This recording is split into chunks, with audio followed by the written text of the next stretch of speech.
Olá, gente, tudo bem com vocês? Hoje é dia 8 de junho, segunda-feira, e agora nós vamos para a nossa aula de história, tá certo? Na aula passada nós fizemos aí um trabalho, né, usando o material de apoio do nosso livro. Então nessa aula nós não vamos ter correção, porque vocês realizaram esse trabalho, é um trabalho que vocês vão realizar aí da maneira que você quisesse, né? Eu dei as instruções, mas aí você realizou esse trabalho conforme as instruções. Eu recebi vários trabalhos e ficaram lindos, tá certo?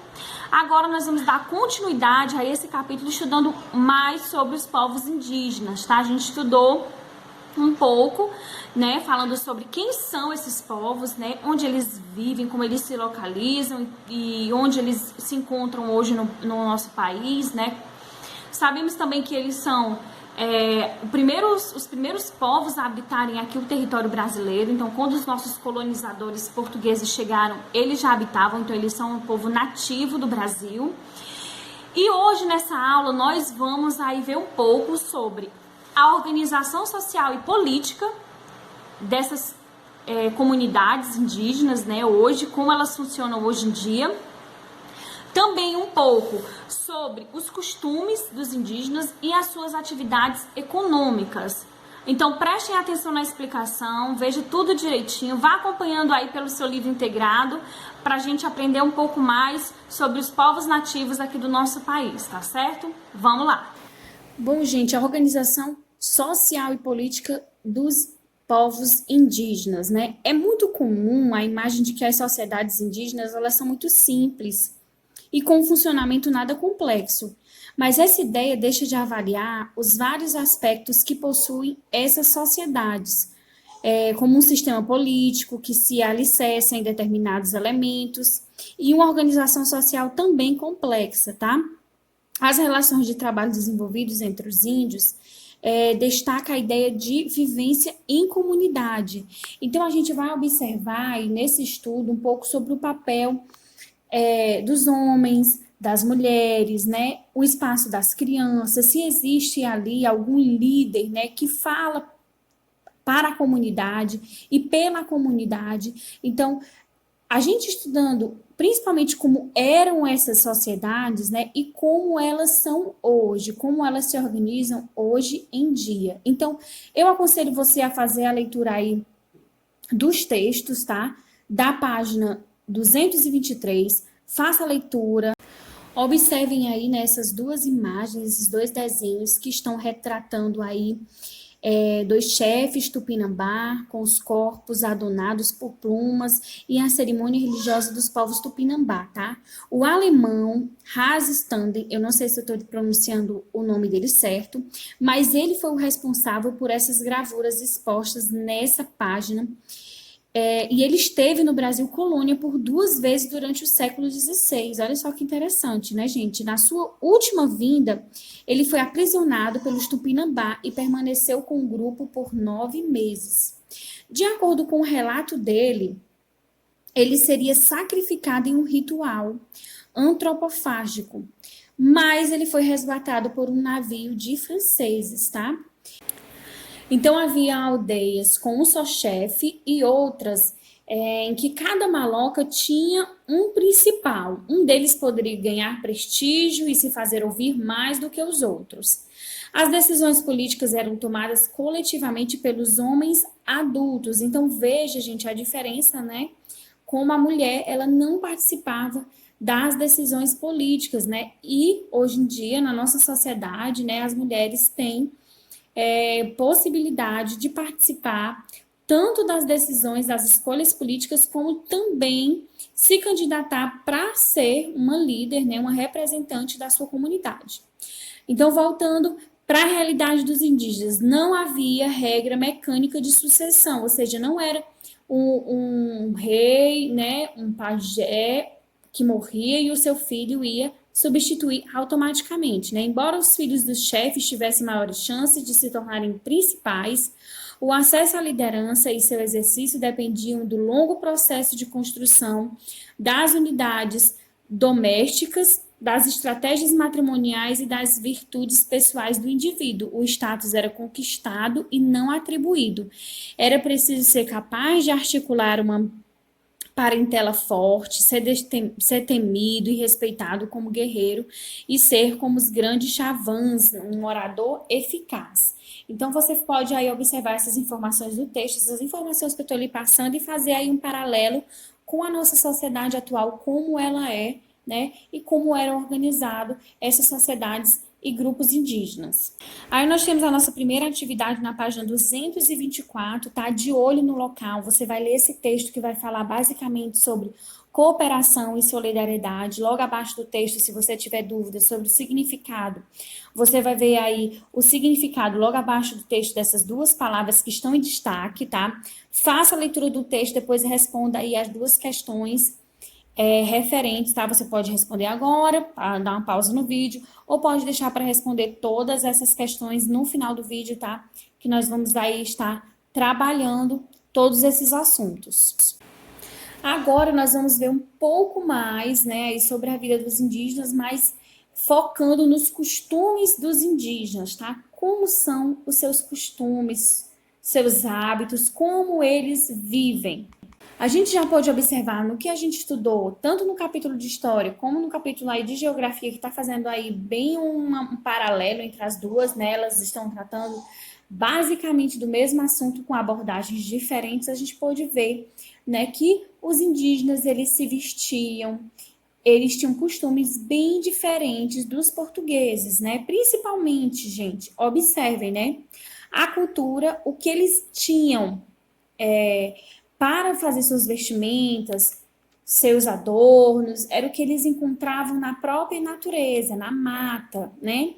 E também eles não encontravam necessidade de tanta roupa como os portugueses, né? Porque na Europa o clima era muito diferente daqui do Brasil, né? É muito diferente daqui do Brasil, onde o país é tropical, onde não existia tanta necessidade de tantas vestimentas. Então, eles não viam necessidade de fazer umas vestimentas como a dos portugueses, né? E nem tinham uma cultura igual a deles. Com o passar do tempo, acabou que muito da identidade dos índios foram passando, né, para os portugueses e vice-versa, tá? O que a gente também pode destacar são as pinturas corporais, né? Antigamente, os índios pintavam os corpos, né? E hoje em dia é muito frequente grupos indígenas ainda fazerem essa prática, né, das pinturas corporais. Essas pinturas também serviam como uma forma de identidade, tá? Cada tribo, cada grupo indígena tinha sua própria identidade e uma dessas maneiras de simbolizar essa identidade, a identidade de um povo, era as pinturas, tá certo? Do seu corpo. E essa tinta, como todos os adornos, era retirado ali da própria natureza, né? Através do urucum, do genipapo, que é possível se extrair uma tinta, tá? E aí eles usavam. Aí temos o ícone oralidade nessa mesma página que nos faz uma pergunta, né? Você acha que as pinturas corporais indígenas têm alguma semelhança com o hábito de usar maquiagem e tatuagem dos adultos?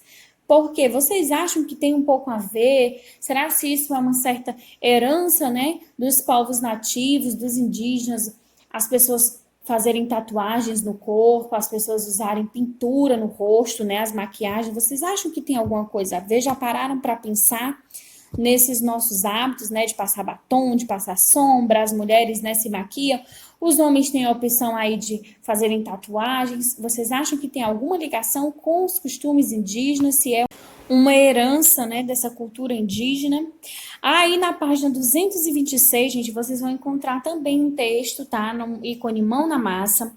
Leiam esse texto, respondam as questões que são referentes a esse texto. A quarta questão nós já fizemos, tá?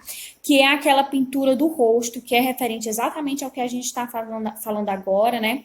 As pinturas do rosto dos indígenas, do corpo.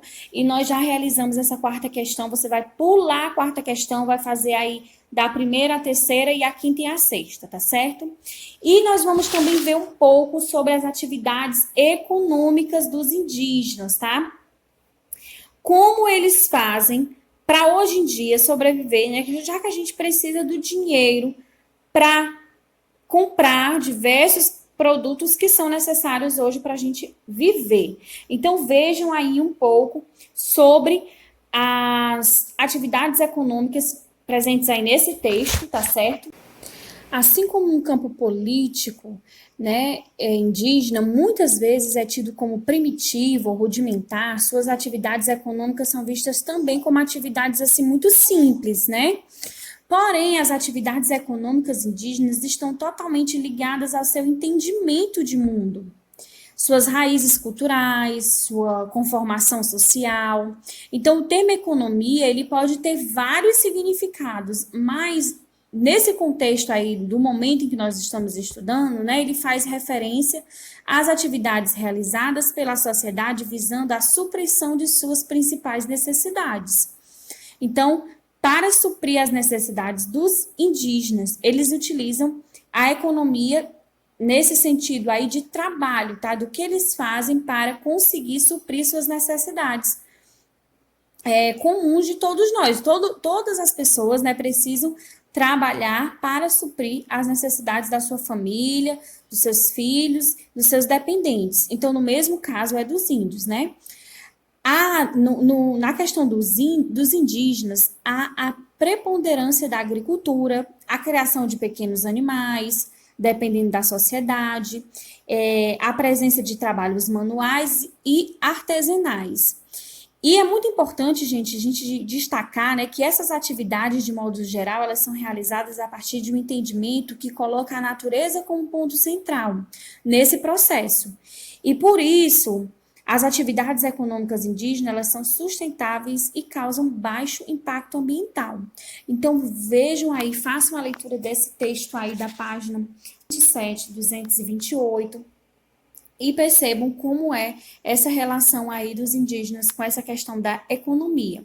E para fechar o nosso capítulo, nós também temos aí um texto na página 229. Essa atividade vai ser para vocês me mandarem até a nossa próxima aula, tá certo?